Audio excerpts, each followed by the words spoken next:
Assalamualaikum warahmatullahi wabarakatuh. Selamat jumpa anak-anakku semua.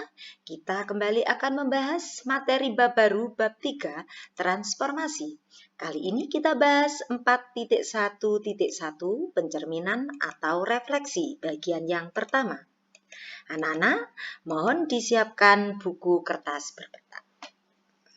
Nah, anak-anak, pernahkah kalian melihat ahli transformasi Al-Hasan?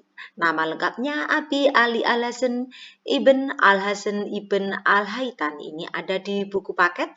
Beliau adalah seorang ahli matematika, fisika, astronomi, metafisika, anatomi tubuh, akuntansi, dan kaligrafi.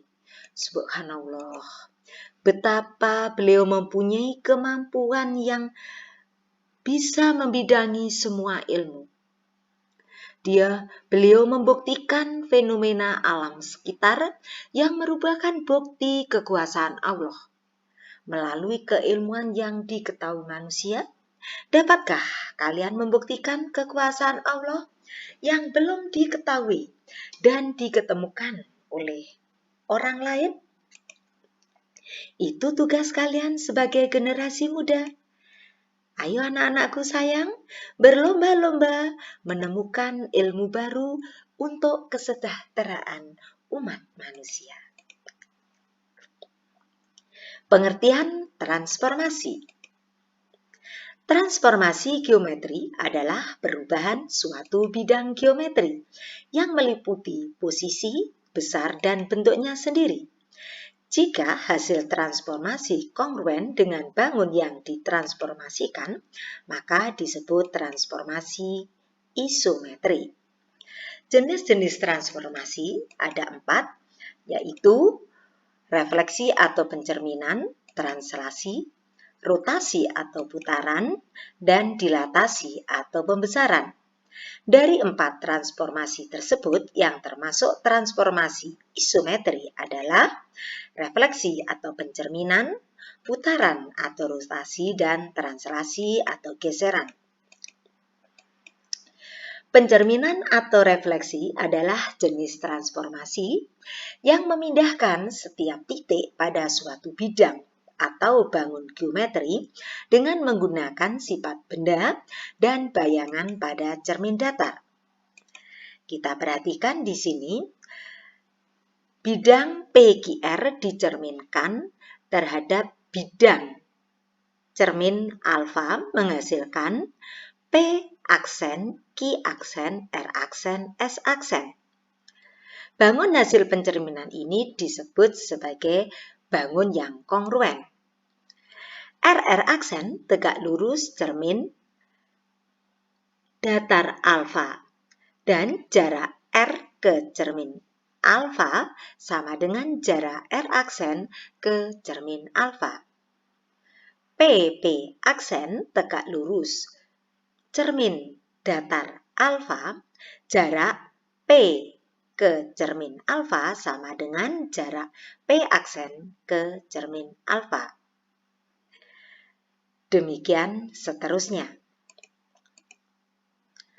Materi pencerminan yang kita bahas adalah pencerminan terhadap sumbu X, pencerminan terhadap sumbu Y, pencerminan terhadap titik asal O 0,0, pencerminan terhadap garis Y sama dengan X, dan pencerminan terhadap Y sama dengan min X. Pada pertemuan ini khusus kita bahas pencerminan terhadap sumbu X dan pencerminan terhadap sumbu Y. Contoh pertama, gambarlah segitiga ABC dengan A min 2,1 dan B 1,6, C 3,2. Lalu cerminkan terhadap sumbu X.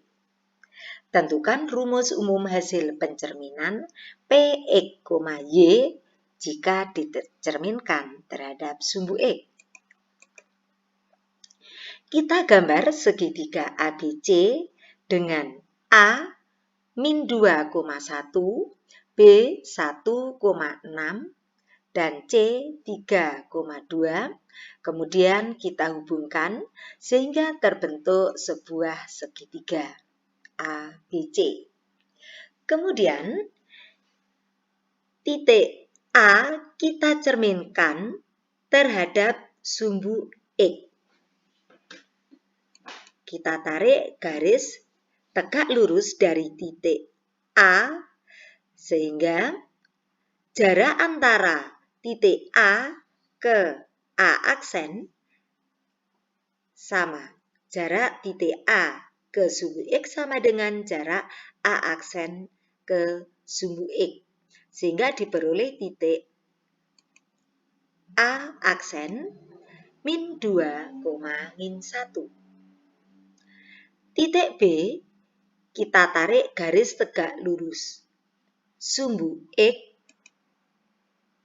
Nah, sehingga diperoleh jarak B ke sumbu X sama dengan jarak B aksen ke sumbu X. Sehingga diperoleh titik B aksen 1, min 6. Titik C kita cerminkan terhadap sumbu X dengan cara menarik garis tegak lurus sumbu X. Jarak titik C ke sumbu X sama dengan jarak C aksen ke sumbu X sehingga diperoleh titik C aksen 3, min 2. Kemudian hubungkan ketiga titik sehingga terbentuk segitiga A aksen, B aksen, C aksen. Segitiga A aksen, B aksen, C aksen kongruen dengan segitiga ABC. Artinya bentuk dan ukurannya sama.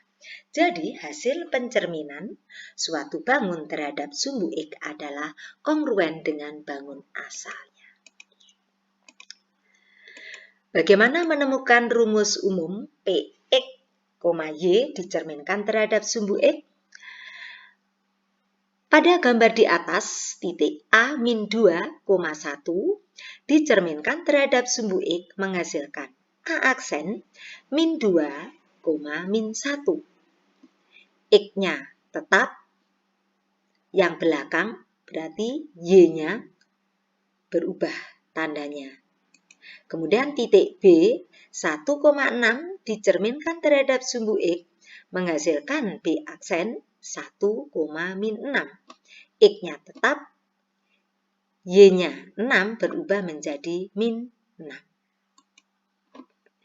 C 3,2 dicerminkan terhadap sumbu X menghasilkan C aksen 3, min 2. X-nya tetap menjadi 3, Y-nya 2 menjadi min 2.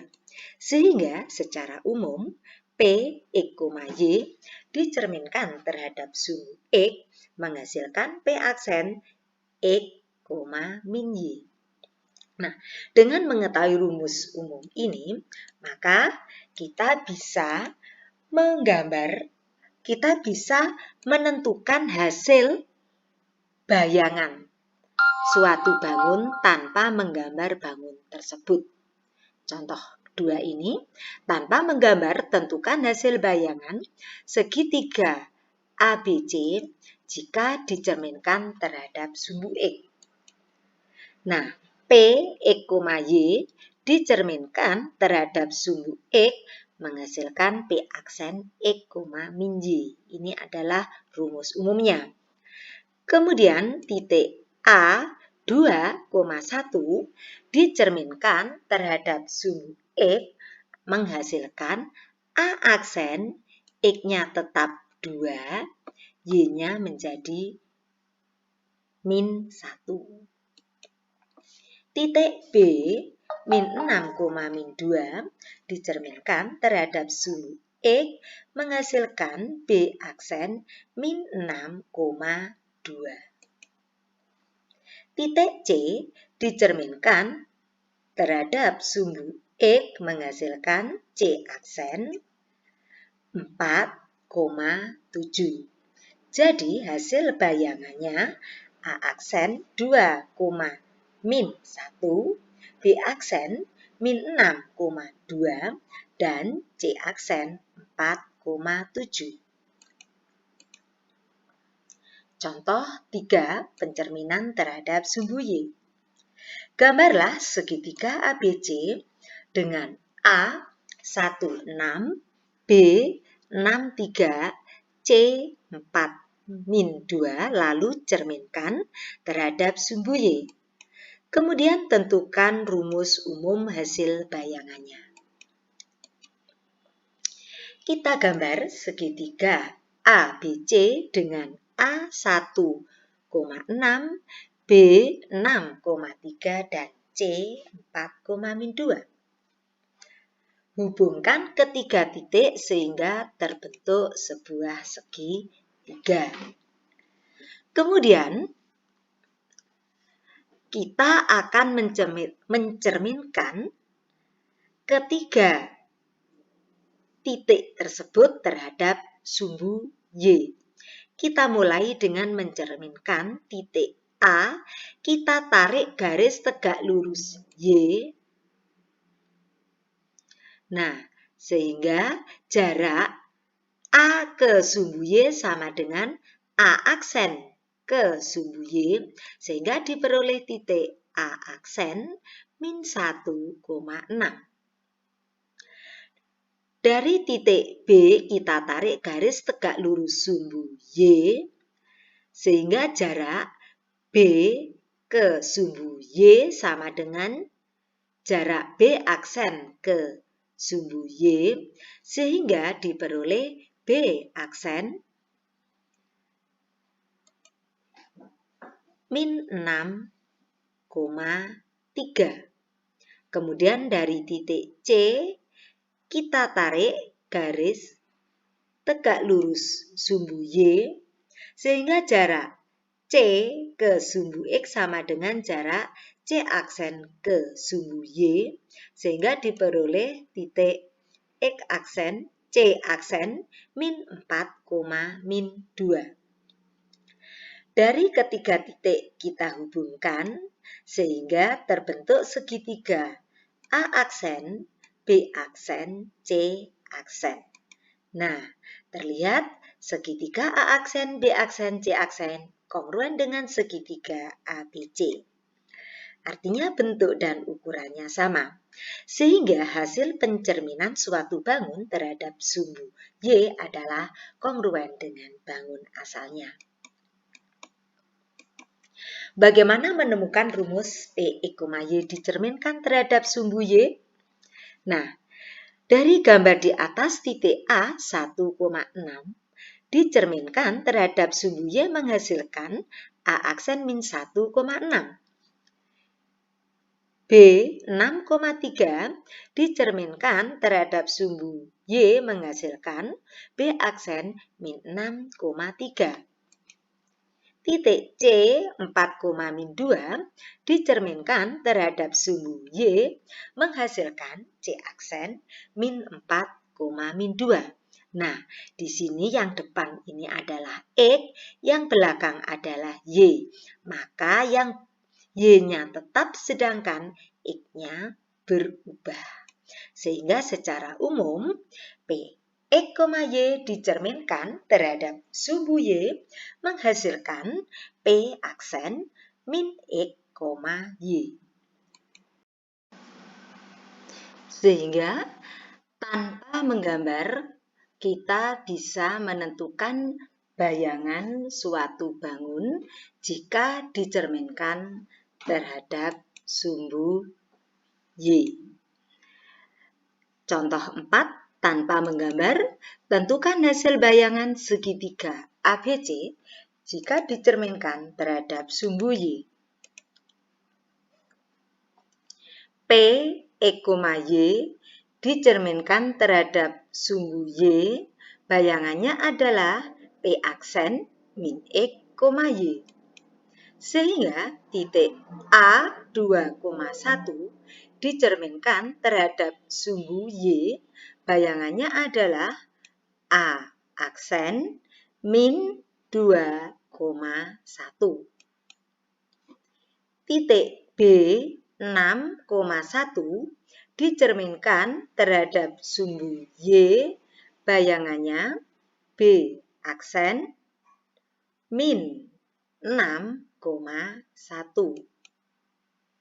Titik C 4,-5 dicerminkan terhadap sumbu Y bayangannya C aksen min 4,-5.